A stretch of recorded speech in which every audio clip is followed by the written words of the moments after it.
Hello friends, good morning.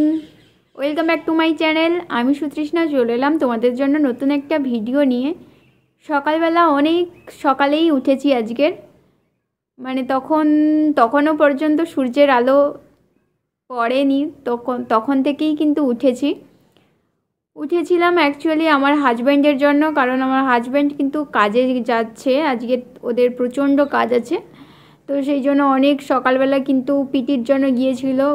প্রত্যেক দিন 4:30টার সময় যায়, কিন্তু আজকের কিন্তু সেই 3:30 থেকে উঠে চলে গেছে। তো এখন প্রচণ্ড কাজ হচ্ছে, আর এখানে সবার ঘরে ঘরে সবার জ্বর হচ্ছে, তো প্রচণ্ড ঠান্ডা লেগে যাচ্ছে। আমার ভয়েস শুনেই আপনারা হয়তো বুঝতেই পারছেন যে আমারও কিন্তু মানে ঠান্ডা লেগে গেছে, নাক বন্ধ হয়ে গেছে, ভয়েসটাও একটু কেমন একটা হয়ে গেছে।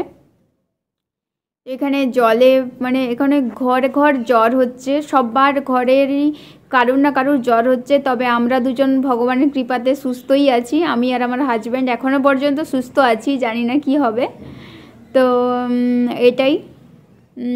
আর সবাই বলেও দিচ্ছে যে খুব সাবধানে থাকো, কারণ সবার ঘরে যেহেতু জ্বর হচ্ছে, তো তাই জন্য কিন্তু সব ম্যাডাম স্যাররা ইনস্ট্রাকশান দেওয়াই আছে যে একদম ঠান্ডা লাগানো যাবে না, সবসময় গিজারের জলই ব্যবহার করতে হবে। তো প্রচণ্ড এইসব গিজারের জল ব্যবহার করা হচ্ছে সবাই। অ্যাকচুয়ালি এত ঠান্ডায় কি আর এমনি জল ব্যবহার কেউ করবে, সবাই গিজারের জলই কিন্তু ব্যবহার করছে, কিন্তু তা সত্ত্বেও সবারই অবস্থা খারাপ, প্রচণ্ড ঠান্ডা পড়েছে।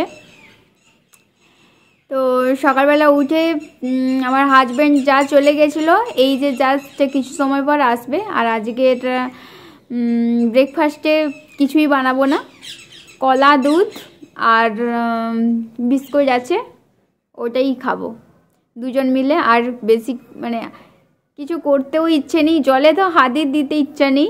আর দ্বিতীয় নম্বর কথা, যেহেতু দুধটা নষ্ট হয় সব সময়, তো দুধটা যেহেতু সকালবেলা একটু যদি খেয়ে নেওয়া হয় তাহলে কিন্তু ওটা ঠিকঠাক হয়, আর না হলে সবসময় দুধটাকে ফেলতে হয়।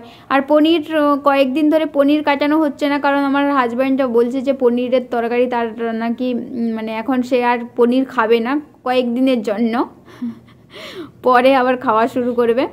কারণ এমনি জানি না কেন এবারে পনিরের জন্য যে সসগুলো সব বলতে গেলে ওই চিলি সসগুলো আছে আর সয়া সস আছে, তবে টমেটো কেচাপ শেষ হয়ে গেছে। আর তার টমেটো কেচাপ খুবই ফেভারিট, এতটাই ফেভারিট যে সে ম্যাগিতে খায়, পোহাতে খায়, সবেই তার টমেটো কেচাপ। কখনো কখনো আবার মুড়ির সঙ্গেও খেয়ে নেয়, প্রচুর টমেটো কেচাপ খাওয়ার শখ হয়ে গেছে তার। তো সসটা কেনাও হচ্ছে না, মনে থাকে না, তো তাই জন্য কিনতে পারা যায় না, তো তাই জন্যই এই অবস্থা। তো চলুন এখন দুধটা গরম করতে যাওয়া যাক। দুধ, কলা আর এই যে বেকারি বিস্কুট, টোস্ট বিস্কুটগুলো আছে, তো এটাই কিন্তু আজকের ব্রেকফাস্ট। এবার যাই রান্না করতে। তো এই যে মশলার জন্য আজকে একটু সবজি ডাল করব, তো তাই জন্য এখানে বিনস, গাজর, পেঁয়াজ, রসুন, টমেটো, কাঁচা লঙ্কা, এটা দিয়ে একটা সবজি ডাল করব। এটা উচ্ছা ভাজাতে দেব, আর এটা রসুন, পেঁয়াজ, আদা আর টমেটো এটা ঢ্যাঁড়স আলুর তরকারিতে দেব। এই যে উচ্ছা ভাজার জন্য উচ্ছাটাকে কেটে ফেলেছি, ঢ্যাঁড়স আলুর তরকারির জন্য আলুটাকে কেটেছি, ঢ্যাঁড়সটাকে ভিজিয়ে রেখেছি, এবার কেটে ফেলবো। তো এখন রান্নাটা বসিয়ে দেব। একদম টাটকা টাটকা ঢ্যাঁড়স নিয়ে এসেছি, খুবই সুন্দর লাগছে, জানি না তরকারিটা করে দেখব কেমন লাগে। আমরা কেউ দুধ খেতে চাইনি, আবারও একজন বলল যে তারা আজকের দুধ নেবে না, তাই জন্য 1 প্যাকেট আমাদের আবার দুধ দিল, তাই জন্য আবার গরম করতে বসিয়ে দিয়েছি। আর এটা এই যে একটু ভেজে নিচ্ছি, ডালটা সেদ্ধ হয়ে গেলে ওটাতে তুলে দেব।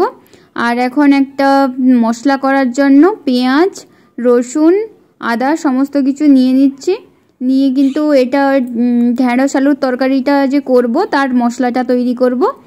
আর আজকে এটা অনেক দিন পরে কিন্তু উচ্ছা খাওয়া হচ্ছে, আর ঢ্যাঁড়সটাও খাওয়া হচ্ছে। সব সময় ফুলকপি সব সময় ফুলকপিই দেয়, তবে ঢ্যাঁড়সটা কিন্তু আমরা সেদিন কিনে আনছি রাত্রে মার্কেটে যে গিয়েছিলাম, তো তখন যে ঢ্যাঁড়সটা কিনে আনছিলাম, তো সেটাই ঢ্যাঁড়সটা দেখে ভালো লাগলো। আর সত্যিই ঢ্যাঁড়সগুলো প্রচণ্ড নরম, ভাতে দিলেও হতো, তবে যেহেতু কড়াইতে ভাত করি তাই জন্য কেমন হবে জানি না, তো তাই জন্য এই অবস্থা। ঢেঁড়স আলুর তরকারি করে ফেলছি। আর এই যে দেখুন, এখন কিন্তু আমি প্রথমেই উচ্ছেটাকে ভাজবো। উচ্ছে ভাজা, অনেক দিন থেকে উচ্ছার কোনো কিছু তরকারি খাওয়া হচ্ছে না, কিন্তু তো উচ্ছে ভাজাটা করব। আর ডাল বানাবো সবজি দিয়ে, আর বানাবো ঢেঁড়স আলুর তরকারি। আর আমার হাজব্যান্ড কিন্তু এখন প্রচণ্ড ব্যস্ত, মানে ও আসেই না বলতে গেলে। দুপুরবেলা অনলি খেতে আসে, খাওয়ার টাইমটুকু জাস্ট এলো, খেলো, তারপরে আবার কিন্তু সঙ্গে সঙ্গে চলে যায়। প্রচণ্ড কাজ হচ্ছে।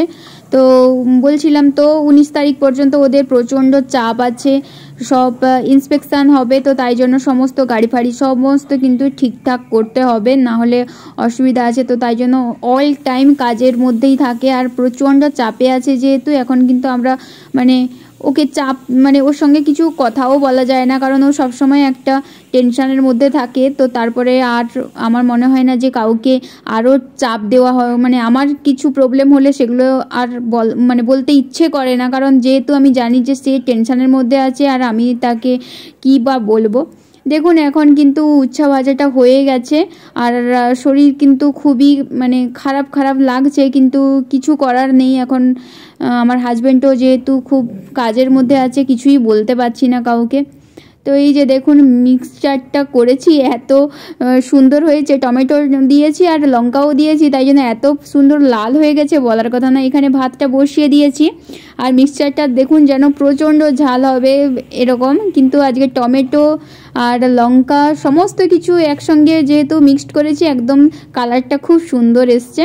আর আলুগুলোকে প্রথমে ভাজবো ভাবছিলাম, তারপরে ভাবলাম যে আর মানে কষ্ট করতে আর কিছু করতে ইচ্ছে নেই আজকে। তো আজকে জানি না কেন সকালবেলা থেকেই কিন্তু শরীরটা একটু খারাপ লাগছে, তো তাই জন্য আর আলুটাকে ভাজলাম না। এইটাতে দিতে দিতে মশলাটাতেই ভাজতে ভাজতে আলুটাও ভাজা হয়ে যাবে। তো এসবই আজকের বানাচ্ছি। আর আজকের কিন্তু আমার যেহেতু কালকের এক্সাম ছিল, রাতভর মানে একটু রাত জাগা হয়ে গিয়েছিল, তো তাই জন্য কিন্তু শরীরটা আরও বেশি খারাপ করছে।